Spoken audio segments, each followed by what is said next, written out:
Meet xargs, the command factory. It takes items flowing through a pipe and assembles them into fully formed commands ready to run. Xargs reads tokens from standard input and hands them to another command as arguments. By default, every line on stdin becomes a trailing argument to one big invocation. Pipes carry text, but most commands want arguments. Xargs is the bridge, converting the text stream from stdin into the argv array a command actually consumes. By default, xargs packs everything into a single invocation. Run echo abcd piped into xargs echo item, and you get exactly one output line, item, abcd. The n flag controls how many arguments go into each invocation. With n1, every token gets its own command call. With n2, xargs pairs them up. In the real world, xargs powers classic pipelines like find, name star.log piped into xargs rm to delete found files, or ls*.md piped into xargs wc, l to count lines across many files at once. Recap. Xargs turns stdin into command arguments. The n flag sets how many arguments go per invocation.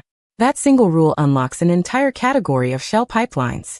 Xargs reads items from standard input and builds command lines from them, which is perfect for bridging commands that don't natively accept piped arguments. By default, xargs packs as many items as it can into a single invocation, so the output you see represents one execution with all inputs combined. After running clear, the terminal is wiped clean, so we start from a blank slate. The prompt resets and the screen shows only the executed command alongside its output, which makes it easy to track exactly what each xargs invocation produces. Here xargs receives 4 arguments, A, B, C, and D, and appends them all to the trailing echo item command in a single execution. The output, item, ABCD, confirms xargs' default behavior. It bundles every available argument into one command invocation rather than splitting them up. With the n1 flag, xargs invokes echo once per argument, prefixing each one with file.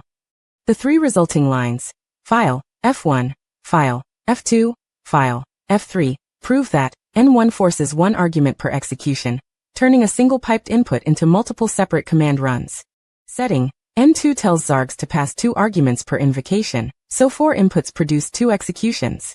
The output shows pair, 1 2 followed by pair, 3 4, demonstrating how nn generalizes the batching behavior to any group size you specify. This final example pipes the output of ls*.md into xargs, which collects the real file names and feeds them all to a single echo invocation. The output files, notes.md readme.md to-do.md shows xargs working with actual file system data. The same pattern you'd use to hand a dynamic list of files to commands like rm, cp, or wc.